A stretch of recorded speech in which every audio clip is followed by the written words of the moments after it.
你睇下，靚到幾誇張，真係好似入咗個童話世界咁啊！我一行到入嚟，成個人都哇咗出聲，呢度實在太靚啦！今日我帶你哋嚟到丹麥嘅哥本哈根，呢度就係全城最出名、最多人影相嘅地方——新港。一排排彩色嘅小屋，好似畫出嚟咁啊！無論你企喺邊度影相，都靚到你唔信啊！而且我仲會帶你哋睇埋夜晚個景，真係靚到爆！記得一定要睇到最後，因為後面仲有好靚嘅畫面出現。一入到嚟我就見到街頭表演，有人唱歌、彈吉他、跳舞，好有藝術嘅氣息。我揾咗呢個位坐喺路邊，你睇呢位歌手唱得太好聽啦！佢唱緊一首英文歌，個旋律好感動。因為有版權，我唔可以播出呢啲歌出嚟。不過你睇到周圍嘅人都喺度跳舞，一齊拍手，就知道佢有幾厲害啦。氣氛好溫馨，好有 feel。我一坐就坐咗半個鐘，完全唔捨得走，因為呢度嘅氣氛實在太舒服。就係咁靜靜地聽下音樂，睇住啲人來人往，感受到新港嘅生活節奏。離開前我都有打上少少嘅，如果你哋嚟到，真係建議坐低慢慢感受下，唔好淨係影相就走。好啦，而家繼續帶你哋去睇下新港嘅其他地方。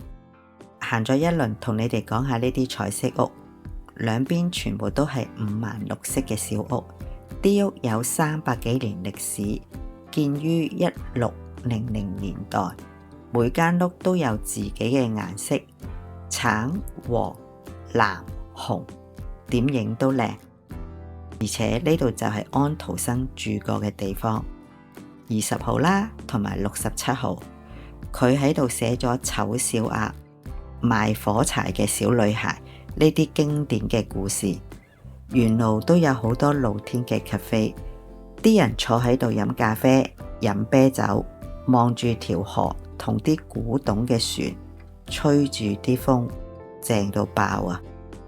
你睇下呢啲木船，全部都係古董嘅級數，有啲係1800年代嘅帆船，而家仲會出海添。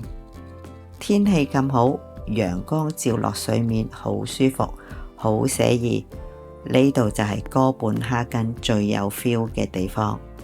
如果你想影相，有個位推介俾你嘅，河邊欄杆呢度，橋上面啦， cafe 嘅露天位，全部都係靚位嚟噶。而家慢慢由黃昏行到夜晚啦，個景不停咁變，太陽落山嗰陣，成條河變金色，超浪漫。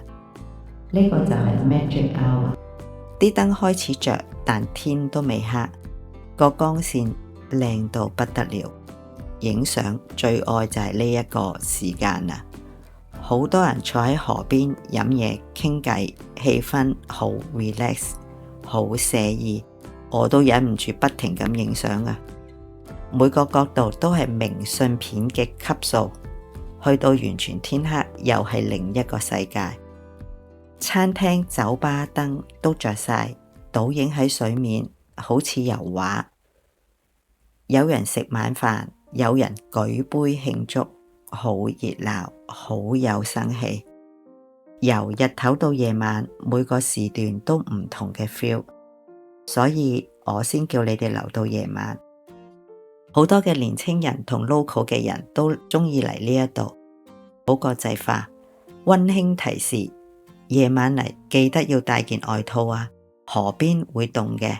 你哋覺得邊個時段最靚？留言話我知啦。如果你睇到呢度，即係你都好中意新港，幫我 like 同支持下。留言話我知，你會揀日頭定係夜晚嚟？好啦，行咗成日都要食返啲好嘢。我揀咗河邊呢一間餐廳，點咗生蠔同埋青口，啲青口煮到好好味，又多啦，同埋又好熱辣辣，配下支白酒 perfect。一邊食一邊望住個夜景，呢個就真係好享受。想知邊間餐廳？留言俾我，問我啦。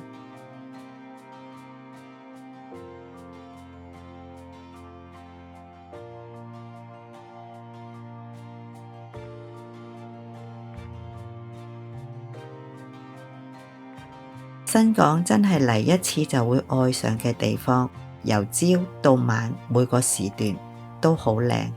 希望今日帶到你哋感受到呢一份嘅氣氛啦。記得訂閱同埋分享啊！